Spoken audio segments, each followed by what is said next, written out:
सोचो, रेगिस्तान की वसी ज़मीनें, सनलाख पहाड़ और उन पहाड़ों को तराश कर बनाए गए अजीम महल्लात। ये थी कौम समूद। ये लोग ताकतवर भी थे, दौलतमंद भी, और अपनी तामीरात पर बेहद फ़ख्र भी करते थे। उनका नसब समूद बिन आसिर बिन अरम बिन साम बिन नूह अलैहिस्सलाम से जा मिलता था। ये अरब की तदीन तरीन कौमों में से थे। उनकी बस्ती वादी हजर में थी, जो आज के हिजाज और तबूक के दरमियान वाक़े थी। कौम आद के बाद ज़मीन पर इक़्तिदार और तरक्की इसी कौम को नसीब हुई थी। उन्होंने मैदानों में शानदार महल्लात बनाए और पहाड़ों को तराश कर महफूज घर तैयार किए। ऐसा लगता था जैसे उनकी ताकत को कोई चैलेंज ही नहीं कर सकता।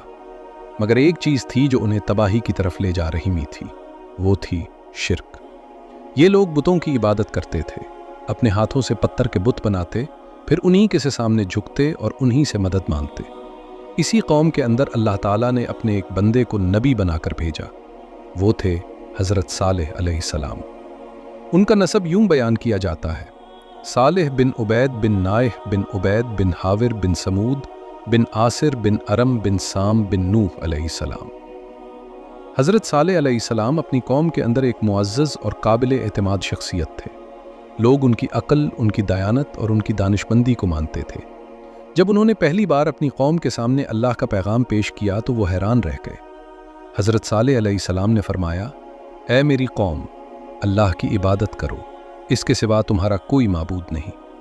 उन्होंने अपनी कौम को याद दिलाया, तुम्हें ज़मीन में इक़्तिदार दिया गया है, तुम मैदानों में महल्लात बनाते हो और पहाड़ों को तराश कर घर बनाते हो। ये सब अल्लाह की नेमतें हैं, बस इसका शुक्र अदा करो और ज़मीन में फसाद न फैलाओ। कुछ लोग थे जिनके दिलों में सच्चाई की रोशनी थी। उन्होंने हज़रत सालेह अलैहिस्सलाम की दावत को कबूल कर लिया, मगर कौम के सरदारों को ये बात बर्दाश्त न हुई। उनके गुरूर को यह गवारा न था कि एक शख्स उन्हें बुतों से रोक दे। उन्होंने गरीब ईमान लाने वालों से पूछा, क्या तुम वाकई यकीन करते हो कि साल अपने रब की तरफ से भेजे गए हैं? मोमिनीन ने जवाब दिया, हाँ, हम इस पैगाम पर ईमान रखते हैं। ये सुनकर सरदार हंसने लगे। उन्होंने कहा, जिस चीज़ पर तुम ईमान लाए हो हम इसे हरगिज़ नहीं मानते। उन्होंने हज़रत सालेह अलैहिस्सलाम से कहा, अगर तुम वाकई अल्लाह के नबी हो तो कोई निशानी पेश करो। ये सिर्फ एक सवाल नहीं था, ये चैलेंज था।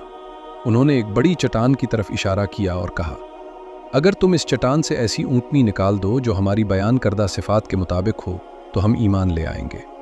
उन्होंने शर्त रखी, ऊँटनी बहुत बड़ी हो, खूबसूरत हो और 10 माह की हामिला हो। हज़रत सालेह अलैहिस्सलाम ने फरमाया, अगर अल्लाह तुम्हारी तलब के मुताबिक मोजज़ा दिखा दे तो क्या तुम ईमान ले आओगे? उन्होंने कसमें खाकर कहा, हाँ। फिर हज़रत सालेह अलैहिस्सलाम ने भी और अल्लाह के हुजूर दुआ की, और फिर वो मंज़र पेश आया जिसे देखकर सब हैरान रह गए। चट्टान फट गई और उसके अंदर से एक अजीमुश्शान ऊँटनी ज़ाहिर हुई। ये अल्लाह की निशानी थी, ये नाका अल्लाह थी। ये मंज़र देखकर बहुत से लोगों के दिल कांप उठे। कुछ लोग फ़ौरन ईमान ले आए, मगर अक्सर लोग अपने गुरूर पर कायम रहे। हज़रत सालेह अलैहिस्सलाम ने फरमाया, ये अल्लाह की ऊँटनी है, ये तुम्हारे लिए निशानी है। इसे अल्लाह की ज़मीन में चरने दो और इसे किसी किस्म की तकलीफ़ न देना, वरना तुम्हें दर्दनाक अजाब आ पकड़ेगा। कौम ने बज़ाहिर इस शर्त को कबूल कर लिया। ऊँटनी आज़ादाना चरा करती। पानी के कुएं पर एक दिन इसकी बारी होती और एक दिन कौम की। जब ऊँटनी पानी पीने आती तो कुएं का सारा पानी पी लेती, मगर इसी दिन लोग इसका दूध ले लेते जो उनके लिए काफ़ी होता। ये सब अल्लाह की तरफ से आजमाइश थी। कुछ वक्त तक ये निज़ाम चलता रहा, मगर शैतान ने उनके दिलों में वसवसे डालने शुरू कर दिए। कौम के सरदारों को ये ऊँटनी एक बोझ लगने लगी। वो सोचने लगे, अगर ये ऊँटनी ना रहे तो पानी भी हमारा हो जाएगा और सुकून भी। और यही सोच उन्हें एक खौफनाक फैसले की तरफ ले जा रही थी। वो फैसला जो तारीख़ की सबसे बड़ी सरकशियों में से एक बनने वाला था। मगर उन्हें यह मालूम ना था कि वो जिस मोजज़े को ख़त्म करने की मंसूबाबंदी कर रहे हैं वो दरअसल अल्लाह की निशानी है। और जब इंसान अल्लाह की निशानी के ख़िलाफ़ खड़ा हो जाता है तो फिर तारीख़ में सिर्फ 2 ही चीज़ें लिखी जाती हैं, सरकशी और फिर तबाही। कौम समूद के चंद सरदार खामोशी से ख़तरनाक मंसूबा बनाने लगे।